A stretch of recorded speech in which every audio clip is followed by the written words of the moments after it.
Hey guys, welcome back to The Flip Side, your pinball podcast by your host, me, RetroRalph.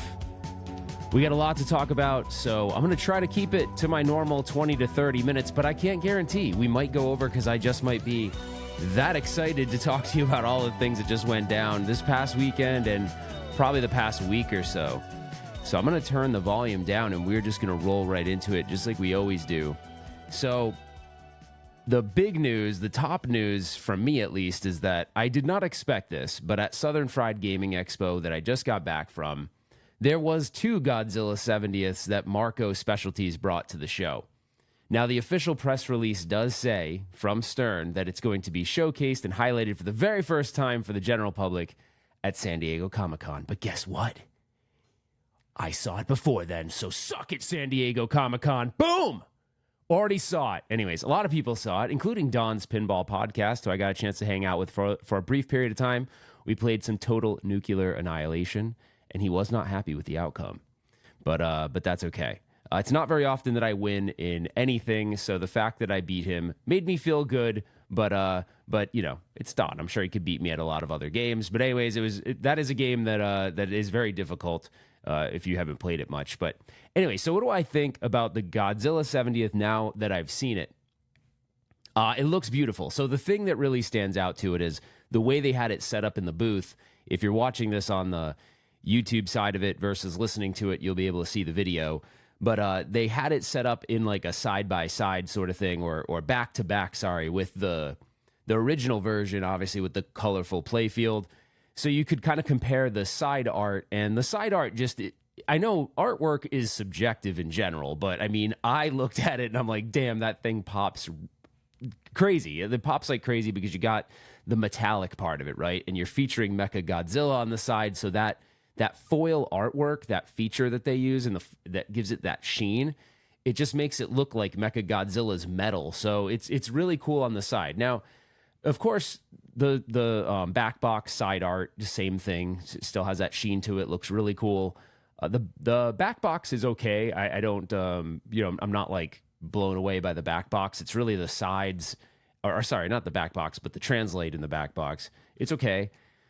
But the playfield is like, I'm kind of 50-50 on the playfield because I really love the original Zombie. This is obviously Zombie Yeti as well, just grayscaled, high-def grayscaled. But I don't know. I'm like the jury's still out. Like I could give or take the playfield as black and white. It's really cool.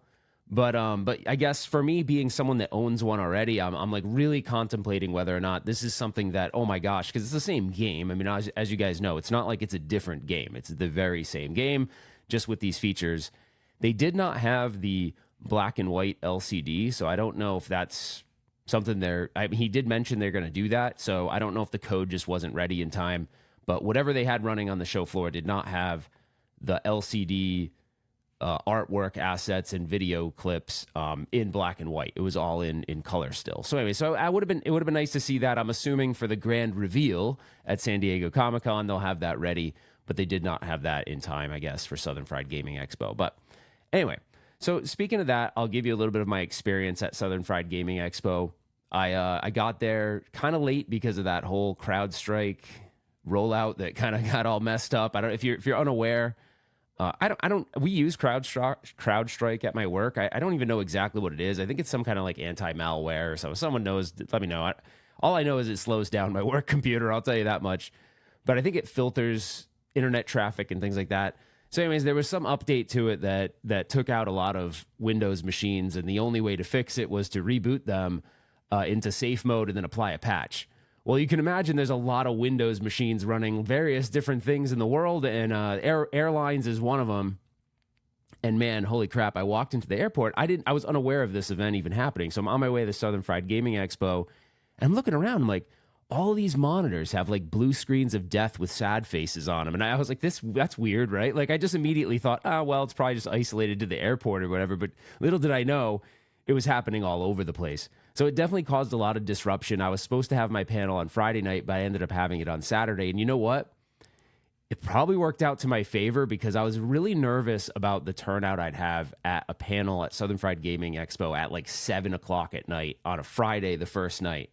So I don't know what that turnout would have been like, but I want to say there was maybe like 30 to 40 people. That's really good, in my opinion. So I was pretty excited about that because in prior years we had done panels in there and maybe it was like 10, you know? So that was really good, and especially coming off of, I was just in SoCal for their gaming expo, and I had about like 40 to 50 in there, and that was like the biggest audience I've ever had. This one was probably, and the fact that it got rescheduled was probably around the same size, if not a little bit larger. So I was really excited about that and super grateful that people would even want to come out at a show like that and hear what I have to say.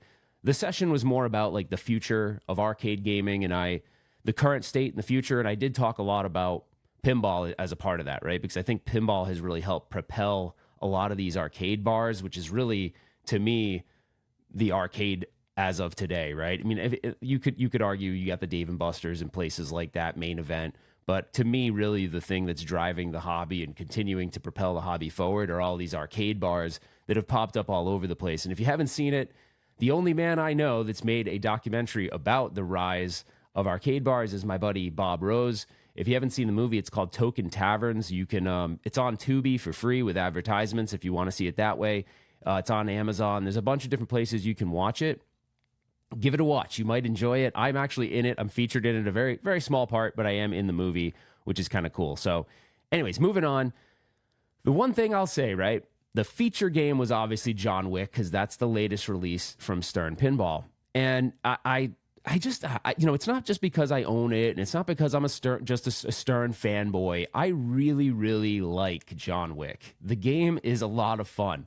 And actually, my buddies over at Electric Bat, Kale and Rachel, it was actually their #1 earner last month. So it's doing well on location. People enjoy it. And the overall sentiment I got from anybody I talked to that played it at Southern Fried was that they liked it. The only feedback I got that was sort of negative, if you want to call it negative feedback, was, hey, the scoring's a little low and it reminds me of Turtles in that way, Teenage Mutant Ninja Turtles. And the only other feedback I got was that it's hard, right? The shots are tight and it's hard. But I don't think hard is bad. Like, I think hard is good because it's a challenge, right? Some games you might argue are too easy. I think this game it's hard, so it's going to be challenging. I don't think it would be my first game. Like if someone said, hey, I want to buy my first pinball machine and they were a casual player, I definitely wouldn't suggest John Wick as their #1 game to put into their collection or start their collection with. But for someone that's been in the hobby for a while, it's a fun, challenging game. And me being somewhat newer still, I look around and I see a lot of people complaining about games being too easy. I'm like, well, Stern finally gave you a game that's hard, so enjoy the game for what it is. But yeah, the thing is, overall, everyone really liked it.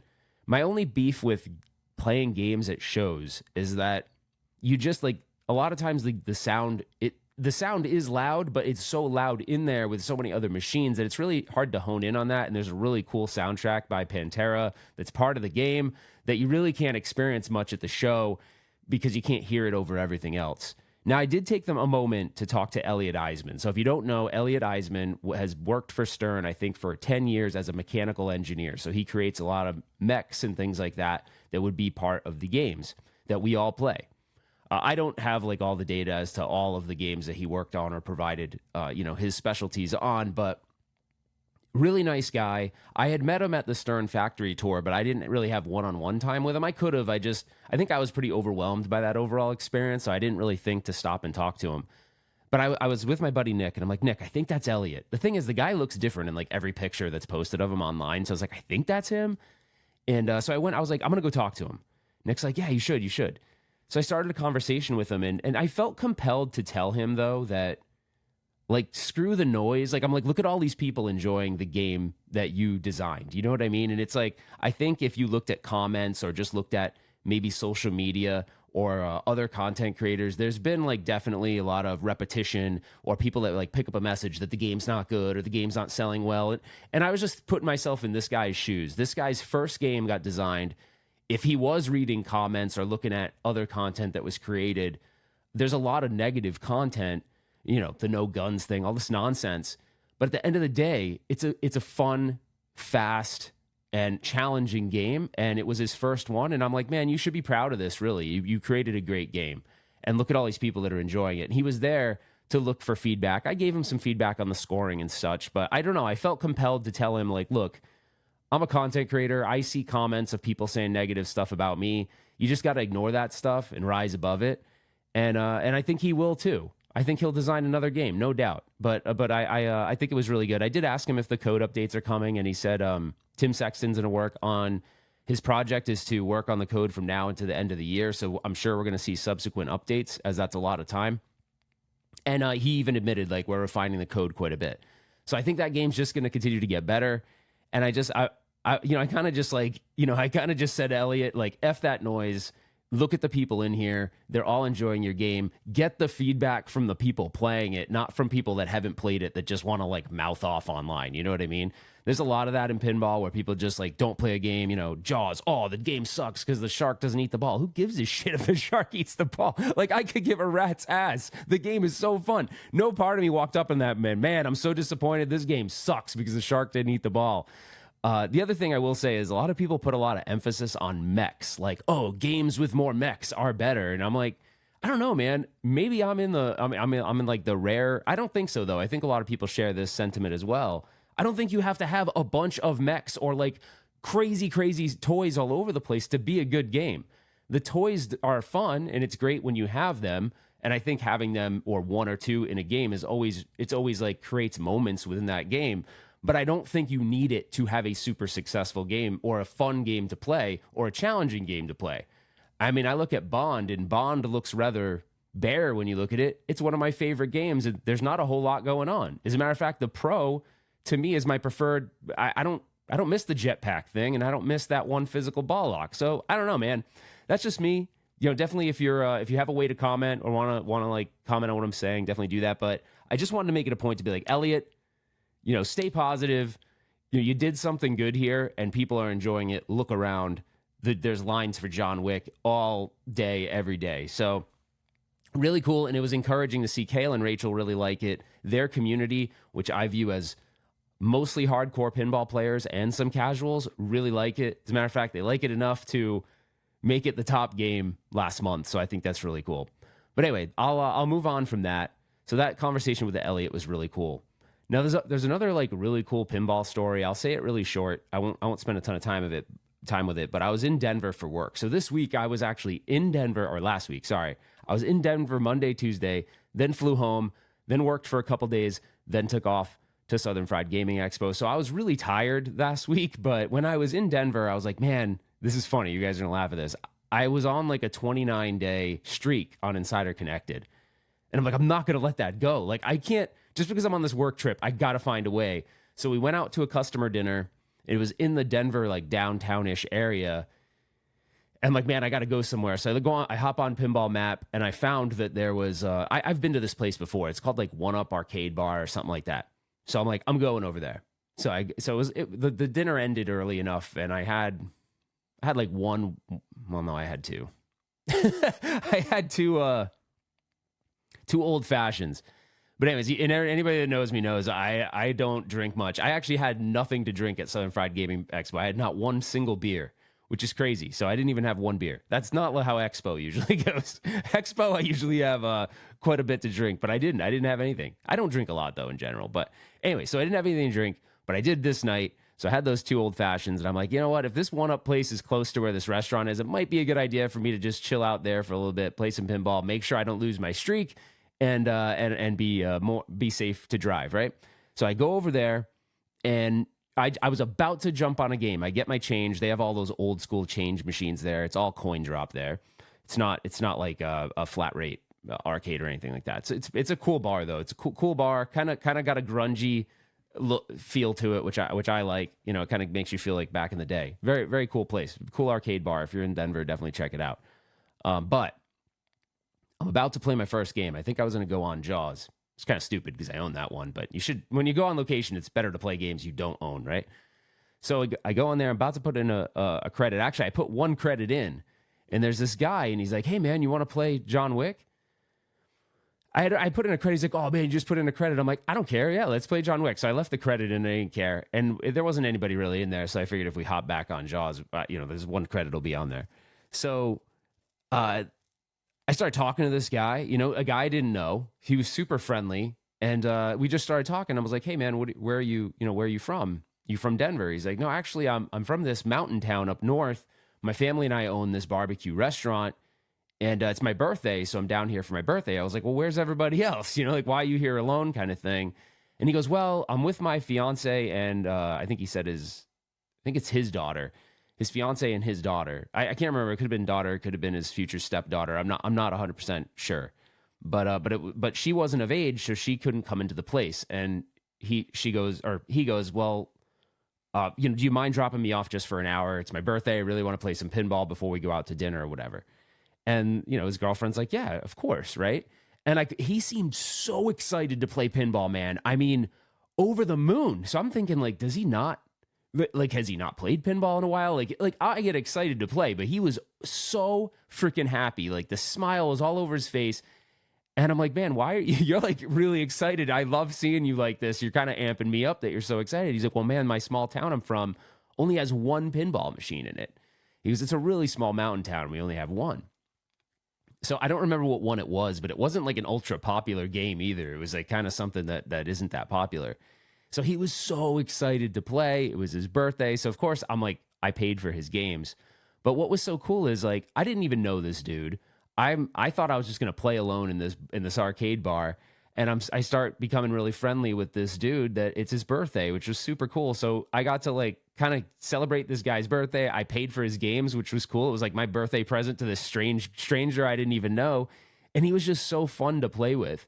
We ended up playing a lot of Addams Family. And when I don't know, I'm not good at remembering like Addams Family is something I like the game, but I don't even know like what the hand is that comes out of the box. Like I don't even know what that character's name is. His name could be like Handsy for all I know. Like I don't know.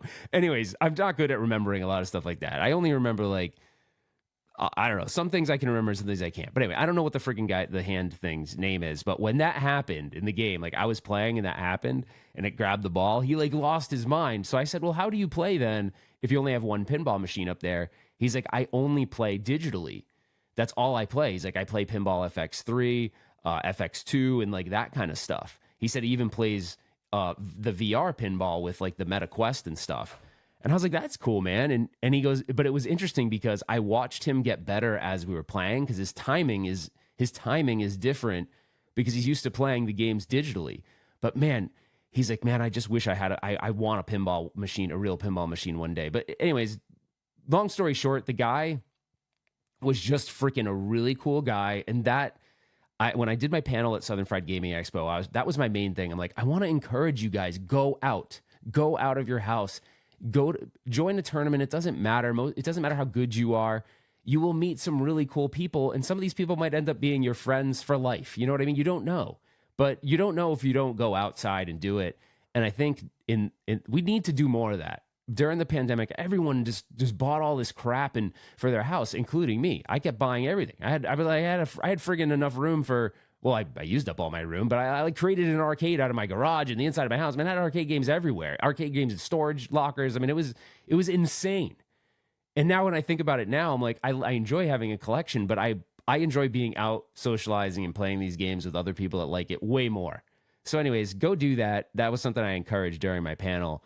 And speaking of the panel, we did get into rumors a little bit about pinball. That wasn't at all the topic, but people asked. So I was like trying to make a list of, at the time I rattled them all off, but I think we'll talk about it really quick because I think it's interesting. And then I want to get back to one other thing about playing pinball at a conference or even at a tournament versus your own house, because I was a little frustrated, but we'll get back to that in a second. So this is the current rumor list, and I'm not like one to dig in like Jason Knapp, right? Jason Knapp is like got like a competitive intelligence background. I actually did work in competitive intelligence too, which is interesting that we have that in common, but he currently works in competitive intelligence. So he's very good at tracking things down and things like that. So anyways, this is what I know right now. Don't hold this. This is just based on other research that I've done. But people ask, like, who's doing what and what are the rumors? So the reason why the rumors are interesting is because a lot of these things, if they do come to fruition, would probably happen around the Pinball Expo timeframe, so sometime in the fall. But American Pinball, Cuphead seems to be the main rumor that's their next game. I don't know. The other one that's rumored is He-Man and Masters of the Universe. I think I would take He-Man way over Cuphead. And I think if you're American Pinball and you're just coming off of a game called Barrio's Barbecue Challenge, that you probably should lead with He-Man, not Cuphead. That would be my advice, but I don't know. Who am I, right? But that would be my advice. I think most of you guys would agree with me, considering where probably the main buying demographic, the people in your late 30s, 40s, 50s, I don't think Cuphead has any freaking nostalgia for any of us. So that one has me scratching my head. So if they lead with Cuphead, I think that's going to be a really bad idea. But we'll see. I guess we'll see. We'll see by Expo time if that ends up happening. The other one's Stern, right? So Stern, the main rumor I keep hearing with Stern is X-Men 97. I don't know who the designer would be, though. I've heard that Jack Danger would be the designer on X-Men 97, but I'm not really sure. So I'm not sure what's going on with that one, but that'll be interesting to watch. And then, this rumor, I have no idea how much validity there is to it, but that would be Keith Elwin. So that would make this would be like Keith's third monster game, I think, right? Because you have Jaws, you have Godzilla, and then X-Men 97, or Monster, whatever you want to call it, like creatures, I don't know, whatever. Anyway, so, and then the only other rumor I know from Stern that has some validity to it is probably Metallica as like a rerun, but with an LCD versus a DMD, because I think that game had a DMD. So those are the Stern rumors as far as I know them. Then Spooky, I have no idea. I don't really have any contacts at Spooky. I'm not a huge fan of Spooky's games, to be honest. The one game that I love that they made was TNA. I love TNA. That game is really fun. People say a lot of people say they don't like flat play fields, but I think that game is super fun. The music, the sound effects, like everything about that game, just if your goal, if the things you like about pinball is it's sucking you into a world, you like really think you're working around this nuclear reactor. I mean, it's a super cool game.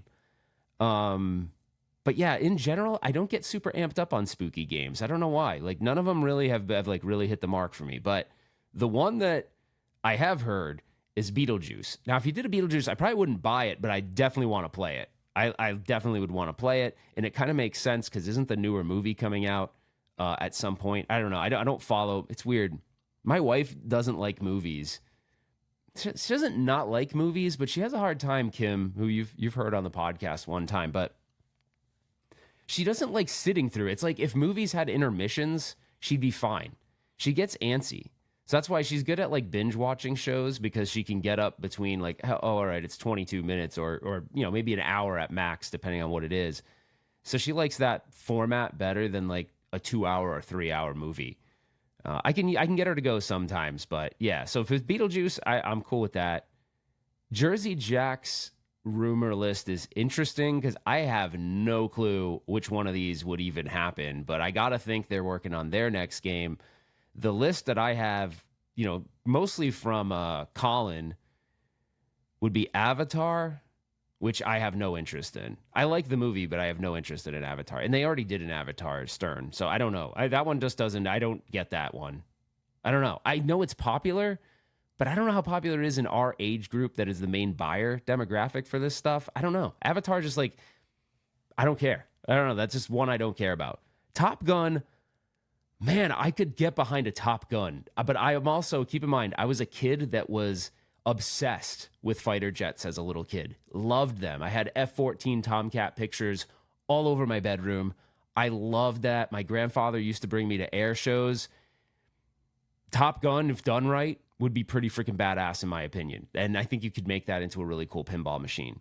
The Matrix, another Keanu Reeves. What have we had? So for Keanu Reeves, you've had Johnny Mnemonic, John Wick, and then we'd have The Matrix. I don't know if there were any other games that were movies that Keanu Reeves was in.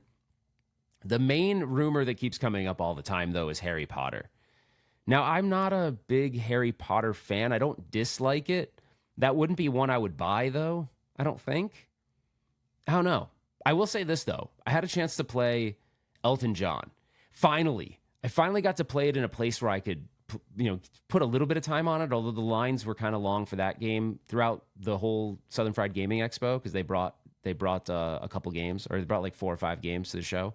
Not 4 or 5 Elton Johns. They had like a Guns N' Roses, they had a Toy Story 4, they had Elton John, and maybe something else that I can't recall. But I played I played and got really pissed off at Guns N' Roses because I was like, I don't know if they had the settings set weird, but I literally like I launched the ball and it freaking drains and I didn't get a ball save, and I'm like, what the hell? It was like within like 10 seconds or something, it felt like to me. I was like, how is that even possible? I'm like who, like, to me, I thought, why would you code it that way? Because anyone casual coming up to it would be like, F this game and move on.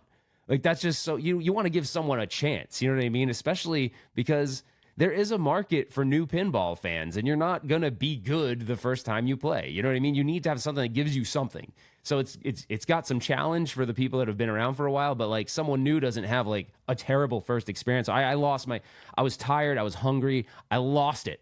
I would have tombstone pile driven the freaking Guns N' Roses cabinet if we were anywhere else, and I was so freaking pissed off. So anyways, that will lead me to my next topic, because we could talk about Dutch Pinball, I guess, for a second. So Back to the Future is supposedly rumored, but I don't think that's happening because they have that Alice in Wonderland game. I still don't understand Dutch. It's like two companies. I don't even get it. So if someone can correct me on that. I don't understand the structure, the company structure of Dutch, but supposedly Back to the Future is going to be the one that we get at some point, maybe after Alice in Wonderland. So I'm thinking that's going to be 2025 now. You're probably not going to see that at Expo. But that would have been really cool to have that at the 40th Expo. That's what I was kind of hoping on, but it doesn't sound like that's going to happen now. So anyways, if you know more or want to talk rumors, we could do that. I'm not usually much of a rumor speculation guy. And honestly, I don't have the connections that a lot of these others do to like really validate these rumors, nor do I want to spill the beans too much. I'm someone that likes to be surprised. So I know like nothing in life you can be surprised about anymore because of social media. Like everyone leaks stuff, but I really do enjoy being surprised. Even though we kind of knew the 70th Godzilla was coming, it was kind of cool that it just popped up. You know what I mean? I was like, oh damn, that was true. But I kind of forgot about it. You know what I mean? So it was sort of cool that just kind of dropped. So that leads me to my last thing I want to talk about. Playing at a tournament or a show versus playing at home.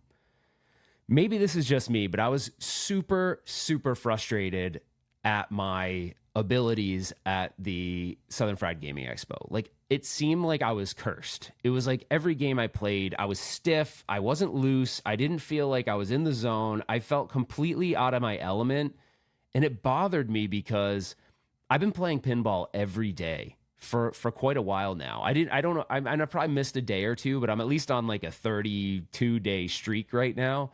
But typically I've been trying to play it every single day and put in some time and some practice because I want to be better. Like it's fun when you start learning the rules and you can progress through the game and keep your ball alive longer because you can then make more progress in that particular game. And it was bothering me because I came into Southern Fried Gaming Expo really confident that I've gotten a lot better because my scores at home would reflect that I have, and even my scores at the tournament that I play locally. But man, it like bruised me hard. Like I was really, really upset about it. And I don't know. Like I don't know why. I don't understand why it went that way, but it seemed like whenever I wanted a redemption game, it got worse. There were a couple games I played okay on. I played okay on Terminator 2 a couple times with my buddy Ryan. I played okay on Total Nuclear Annihilation the 2 times I played that. But anything that was Stern and things I own, it was games I friggin' own. It's very frustrating to play a game you know decently well and you play well at home. Like I'll give you an example. John Wick is a low scoring game. This morning I woke up cold, haven't played a damn thing, just woke up, didn't eat, didn't drink, didn't do anything. And I got on John Wick and I got around 50 million. I didn't even come close to 50 million the whole time. Now, 50 million, I'm not boasting that that's an amazing score, but it's like respectable if I were at the show and I hit 50 million. Of course, my high score on that game is only like 101 million on the limited, and I think it's much higher on the pro. The pro, I played at Interium when I was out at a work trip, and I'm at like 100. I got to look it up on Insider Connected. I think I'm at like 160 or 70 million, which is actually a pretty good score on John Wick. But anyway, so I was so frustrated, man. So I don't know, have any of you, it would make me feel better. Do any of you experience this inability to like perform under pressure. It sounds gross. Like really, that like to do it in like when you have people watching you, or because you're not playing in succession, right? You play and then you get in your own feelings and you get in your own head. I don't know. I am a competitive person by nature, and it does bother me when I lose. I don't really want to be last place, you know. I don't know. It was hard, man. It made me kind of bummed out. So yeah. And then, of course, I have one friend that likes to just completely throw salt on the wounds when I'm upset. And I'm not that kind of person. Like, if I see someone down, I don't like... I mean, I know it's stupid to say I was down because of pinball, but it was really genuinely upsetting me because when you practice at something and you feel confident in your abilities, or you're proud of the way you've been playing and you don't do well, I think it hurts you a little bit. You know what I mean? And there's this one friend of mine that just loves to just kick me in the nuts when he knows I'm upset. I don't do that to people. I don't know why he does that or feels the need to do it, but I don't know. He supposedly doesn't listen to this podcast, so he knows. I told him to his face, like, why being a jerk, but he maybe stopped for a minute and then went back to it. So I don't know what to tell you, but I don't feel like that's how you treat people. If you know they're down, you got to encourage them to, even if it doesn't help it. I think everyone likes words of encouragement. So anyways, ball busting is fine amongst friends, but when it becomes like repetitive to the point it starts to feel malicious at a point, right? You're like, hey, like, are you really like, do you enjoy seeing me pissed off? Because you're kind of feeding into my anger right now, and that's not really making me feel better. And it's very obvious when I'm upset. You see it all over my face. The one thing that's cool about me as a person is you know where you stand. I'm usually just smiling all the time. I'm a very happy person. I smile a lot. I laugh a lot. That's kind of the space I like to keep my life in. I like to be happy, surround myself with positive things. Obviously, the reason why is this. There's a lot of negative or things in your own life that will cause turmoil or stress, right? We're getting to the age where some of our parents are getting sick, right? Or they're not in good health. That's what I want to channel my energy into, not someone kicking me in the balls over and over again for not being good at pinball that day. You know what I mean? Like that's just a stupid thing. Like, look, why are you going to make me more mad? Like, or just draw me into like a dramatic space. You know what I mean? It's just I'd rather reserve that energy for things I really need to worry about. But anyways, which you kind of contradicts what I'm saying a little bit, because pinball shouldn't be that way. But I think because I was having such a bad game and he was continued to kick me in the nuts, just didn't make me feel good. You know what I mean? So it was weird. It was like a really positive trip because I met a lot of people, and the panel went really well, and just it was really cool to be around people that enjoyed the content. Just when someone comes up to me and just says something like, I really enjoy the content, thank you for creating it, thank you for taking the time, there's way more of those people than negative people. So that's what that gives me energy and makes me excited. So anyways, moving on from that, Pinball Expo is next. It was weird, man. I was on the plane. I was in my own head, and I'm like, I don't think I'm going to Pinball Expo this year. I'm all booked and everything. But part of me was like, I don't want to go. And it's because I was so negative about the whole, like, my play was so bad that I was like down. But then, that's a stupid reason not to go. It's probably going to be really exciting. I'm going to probably hang out with a lot of people that I know from going to prior shows, and probably some new people that maybe are learning about me for the very first time on this podcast, which is really cool. Like, I'm excited to meet people that know me from this, which is new from knowing me from the traditional RetroRalph stuff. So anyway, I'm going to go. I think I'm still like, I'm not 50-50. I'm like 70-30 going versus not going, but it is all booked. So it would be stupid for me not to go. And it'll be really great to see and hang out with everybody. And I think it's going to be a really interesting time for pinball, because I think there's going to be a lull between now and then there's going to be an explosion of new stuff all happening at the same time. So it'll be exciting to see what gets announced and what games we can play, what we'll see on the floor. So, the one bummer about Southern Fried Gaming Expo is there was supposed to be a labyrinth there, but I guess because of all of the issues with the CrowdStrike thing or something, I don't know what happened, but it got held up in shipping, so it did not end up there, which is kind of a bummer because I haven't put a ton of time on that game.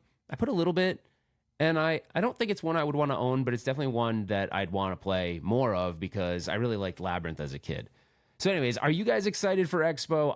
I generally am excited for Expo. It's just, I guess, coming off of this Southern Fried Gaming, I was a little down in the dumps which but I'm back up. I woke up this morning. I played a fairly reasonable game of John Wick on my first cold. Woke up, so I'm like, screw this shit. I'm getting out of my own head.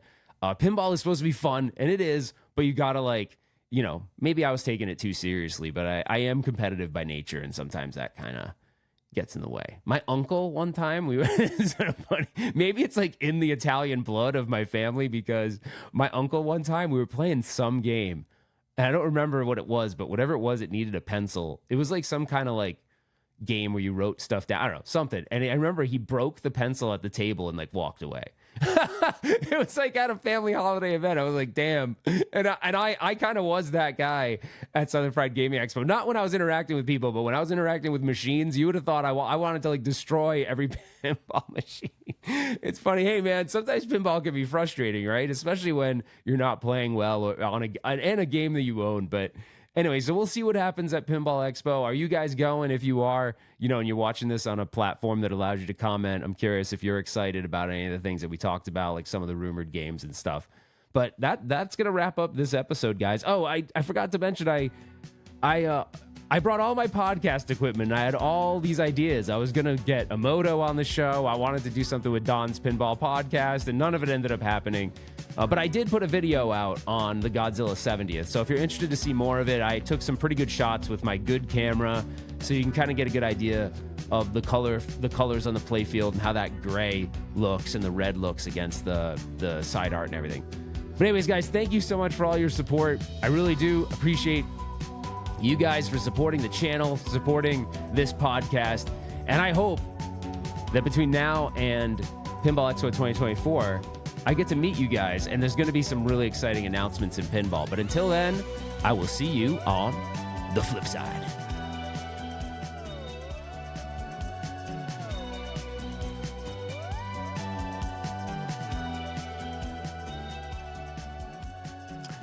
And that's a wrap.